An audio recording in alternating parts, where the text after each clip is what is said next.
We're going to have another look at our passage, Habakkuk 3:17 and 18, but this time we're going to add a little bit of context to it. We would remember that one of the most important things to help us understand a passage and interpret a passage is to see the things that came before, to see the things that came after, to set it in its context. And so what we've done here is I've added the verse prior to verses 17 and 18, and the verse after verses 17 and 18. And I'll just read this. I haven't included the words for verses 17 and 18, but I'll include them as I read them. I heard, and my inward parts trembled. At the sound, my lips quivered.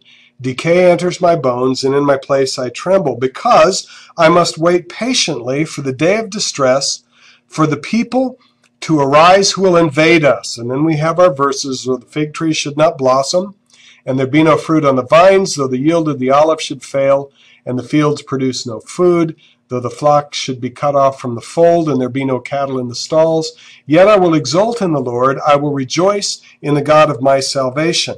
The Lord God is my strength, and he has made my feet like hinds' feet, and makes me walk on my high places, for the choir director on my stringed instruments. Now, we might just start with that last part there, for the choir director on my stringed instruments. It seems a little bit odd in a passage of prophetic writing like the book of Habakkuk, but this is basically something that you would find in the Psalms.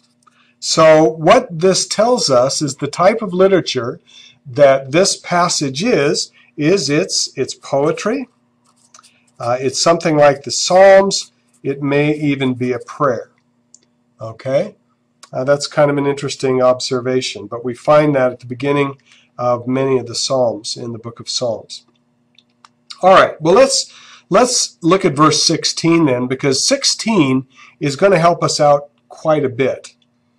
We're going to probably observe maybe first of all that word there, because, which is going to give us a reason, possibly explanation, possibly cause and effect. We'll go with cause and effect here. This is the effect. My inward parts trembled. My lips quivered. Decay enters my bones, and I tremble. So we've got four statements of the effects upon Habakkuk, and we probably again have that law of restatement. He says virtually the same thing four different ways, and the cause is given at the beginning. I heard something. At the sound, these things happened to him. His inward parts quivered, his inward parts trembled, his lips quivered, decay entered his bones, and he trembled because of something that he heard, because of the sound of something. And we might ask, well, what exactly is that Habakkuk has heard that has caused such a negative response to him? And then he tells us down here, I must wait quietly for the day of distress, for the people to arise who will invade us. Now, if we were taking into account the context of the whole book of Habakkuk, we would realize that he has talked about this already in chapters 1 and 2. Okay?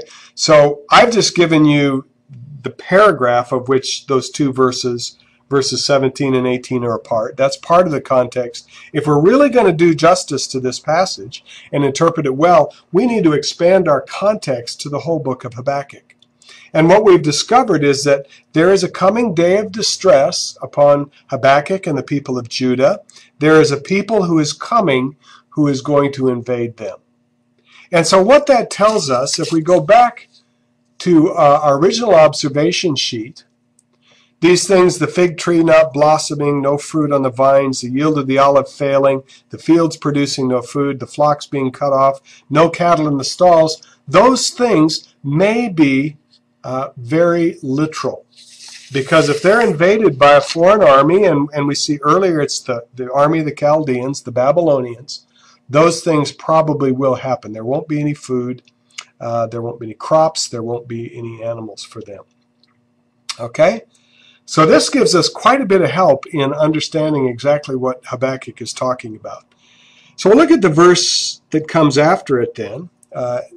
Verse 18 had said, "Yet I will exult in the Lord, I will rejoice in the God of my salvation."